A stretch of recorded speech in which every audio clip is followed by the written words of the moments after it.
猫仔话，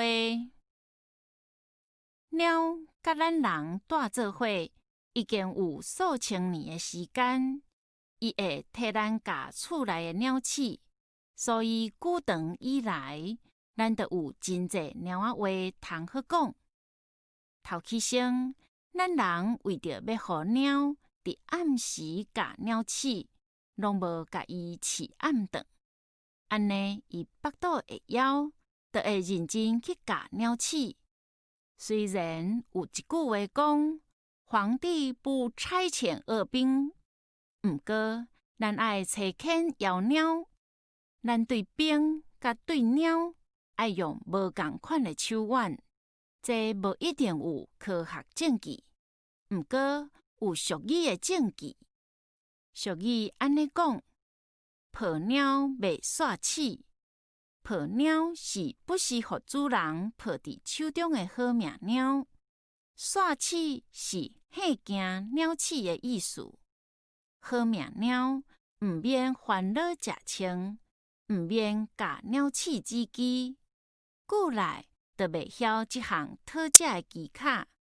现代人讲草莓族卖奶草，就是另外一款的讲法。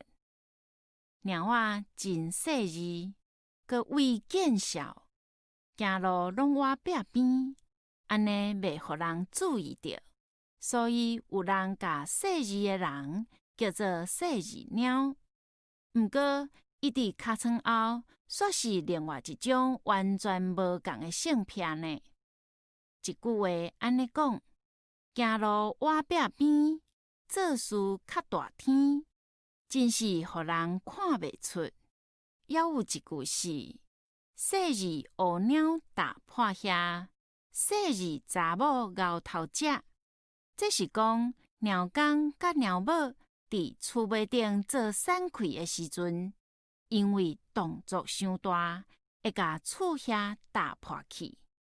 这个时阵，金光呛呛滚，啥物细致，啥物未见小，拢总囥一边。猫嘛有另外一个意思，就是表面无平，表面真济花斑的意思。人讲猫面，就是面仔一空一窟，亲像米苔目棒迄款。古早有一个猫仔马俊，伊是猫家出名，麦家出名，连三匹英台都受伊拖累。其实这是以貌取人，无一定是对的。你看，苦过皮猫猫，免下皮就会食得；布仔皮油油，爱下皮才会食得。所以咱看人爱看腹内，毋通看外在，千万毋通看猫的无点。这是猫互咱的启示。作者：屈文石。